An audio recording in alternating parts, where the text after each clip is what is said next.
शिमला में वो हुआ था, लेकिन कोई भी उन्होंने भारत के पक्ष में बात नहीं करी जो कि कर सकते थे। तो इन्होंने तो देश का हर पल पे हर समय नुकसान ही नुकसान नुकसान किया है। तो आजादी की लड़ाई लड़ी गई, तो यूनाइटेड लड़ी गई। धर्मों के आधार पर लोगों को काट के आधा उधर डालना, आधा उधर डालना। कई बहनें उजड़ गई, कई परिवार उजड़ गए, कई आज तक ठीक नहीं हो। 1971 की लड़ाई के बाद जो दोनों प्रमुखों में, इधर से इंदिरा गांधी, उधर से भुट्टो शामिल हुए थे वार्ता में। हमारे पास 93,000 POW थे। हम कोई भी बार्गेनिंग कर सकते थे। शिमला में वो हुआ था, लेकिन कोई भी उन्होंने भारत के पक्ष में बात नहीं करी जो कि कर सकते थे। 13-14 एकड़ जमीन भी हमारे सैनिकों ने आगे बढ़ के कब्जा की हुई थी, वो भी इन्होंने वापस कर दिए।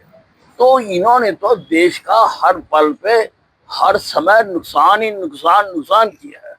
और उसका कारण है, आप ध्यान से सुनना मेरी बात को, उसका कारण है ये हिंदुस्तान में जो आजादी की लड़ाई लड़ी गई, जो यूनाइटेड लड़ी गई, उसके एजेंडे में कहीं पर भी ये नहीं लिखा गया था कि अलग अलग धर्मों को अलग अलग देश दे देंगे। ये लियाकत अली जिन्ना ने और जो थे लोग, उन्होंने ये पाकिस्तान मांगा और टू नेशन थ्योरी पैदा हुई, जिसको पंजाब के आसिफ मुनीर ने भी पाली घाट की घटना होने से 2 दिन पहले ही कहा था कि हम वो नहीं है, उनकी बातें हो रहे हैं, उनके रिवाज हो रहे हैं। टू नेशन थ्योरी है। टू नेशन थ्योरी धर्मों के आधार पर लोगों को काट के आधा उधर डालना, आधा उधर डालना, ये काम हुआ।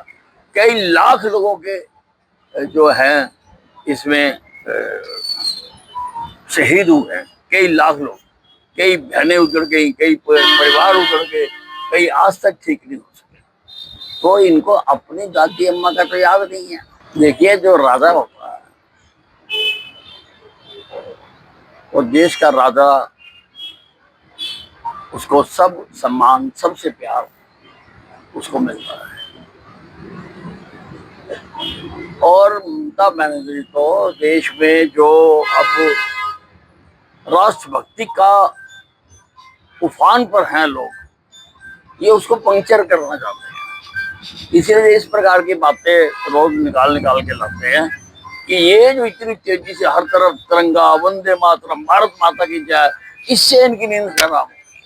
नींद हराम तो हुई है जिनके साथ हमारी लड़ाई है उनकी, पर ये उनके एजेंडे हैं, वो इनको बताते हैं भी इसके ऊपर बोलो। बंगाल के बारे में भी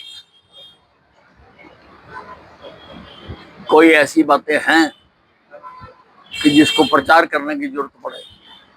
वहां तो कानून की हर चौक पर धज्जियां उड़ रही हैं, देश के कानूनों की धज्जियां उड़ रही हैं। और कितने बाहर से जो शरणार्थी हैं उनको ला ला कर अंदर उनका वोट बनवाई जा रही है।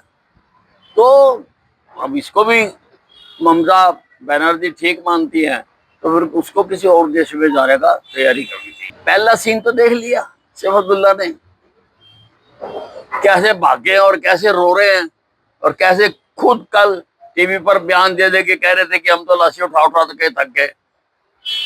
तो कोई नहीं, नंबर आएगा सबका बारी बारी।